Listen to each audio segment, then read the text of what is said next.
Voici enfin une bonne fiction policière française, Les Hommes de l'ombre. La 3e saison arrive sur France 2 dès demain soir.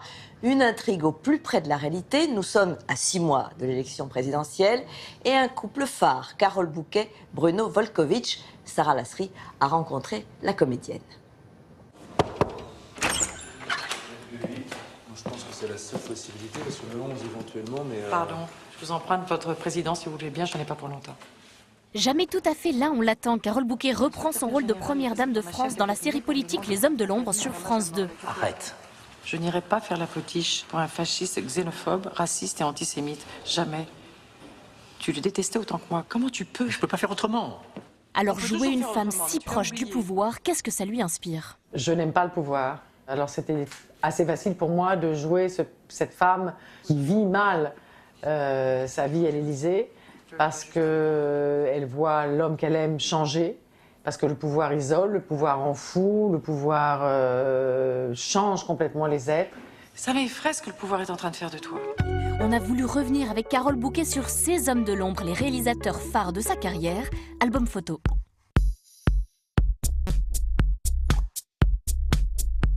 C'est mon homme de lumière, vous voulez dire. C'est un espagnol, donc à propos de lumière, et c'est le premier film que j'ai fait, cet obscur objet du désir. C'est ça qui fait que je suis là aujourd'hui. Il m'avait fait une chose incroyable, cette scène-là d'ailleurs, quand il pleure, parce que je sais que c'est la scène avec le corset. Je voulais pas la faire, et j'étais très gênée. Et comme il avait 77 ans et que j'en avais 18, il a compris. Il est venu me voir en me disant « Écoute Carole, je suis fatiguée, là, je vais aller prendre un café, puis je vais me promener. Puis quand tu en as envie, tu dis moteur. » Alors moi, je regardais tout le monde autour de moi, je me dis, il est parti.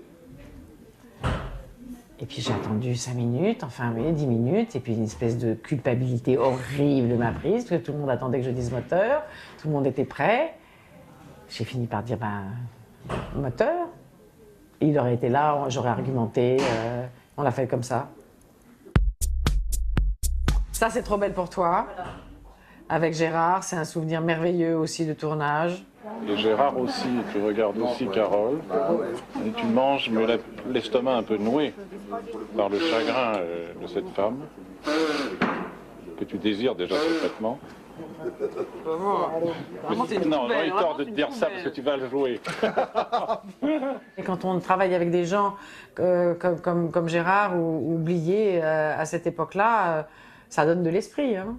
Merci de ridiculiser mon texte. Vraiment, c'est agréable. Ça encourage vraiment dans l'acte d'écrire. C'est plus que des dialogues, c'est des textes magnifiques, vraiment. Quand elle se lève pendant le mariage et elle dit à vous tous, je sais que je suis un peu trop belle. Et je faisais ça les yeux baissés. C'est une conversation qu'on avait eue avec Bertrand, très timide et discrète. Il me disait mais non. Et il y avait le chef opérateur extraordinaire, Philippe Rousselot, qui était là, qui lui disait non, non, ça marche. Parce que je voulais pas, justement, je voulais le faire très discrète, tout ce discours sur la beauté, tout en disant que j'allais dédier ma vie à cet homme. Ça, c'est Cédric Kahn. Il a hérité ça de Piala. Il aime bien avoir des non-acteurs avec lui, mais à qui il demande de savoir tout ce que savent les acteurs. Et les acteurs, ils veulent qu'ils perdent Équation impossible. J'ai l'impression qu'il va de plus en plus vers des acteurs. Tant qu'à faire, c'est plus facile. Ça, c'est un très très bon souvenir. C'est Nord-Est, Juan Solanas. C'est des mois en Argentine, qui est presque un film documentaire. Il me montrait tout le temps des photos de son pays et c'était plus romancé que ça. Je lui dis mais c'est pas intéressant. Je pense que ce que tu veux faire, c'est montrer ton pays. Donc on inventait le scénario pendant qu'on était vraiment en train de le sur place. Et donc c'est un film qu'on a vraiment fait ensemble, ça. Déchiné. Impardonnable, 3 mois, moi montrer que des beaux films, là, mais que des très beaux souvenirs. 3 mois à Venise avec André, je lui ai dit que j'irais n'importe où avec lui, mais j'étais bien contente quand même que ça soit Venise, plutôt que Sarcelles. Lui souffrait, comme d'habitude, le metteur en scène toujours souffre. Quelquefois on fait 2 prises et quelquefois on en fait 70, mais moi il me fait rire parce qu'il est comme un peintre, il cherche son cadre. Je m'amuse beaucoup avec lui parce que je me moque de lui indépendamment que j'aime ce qu'il fait. Merci beaucoup, Carole. Je vous en prie.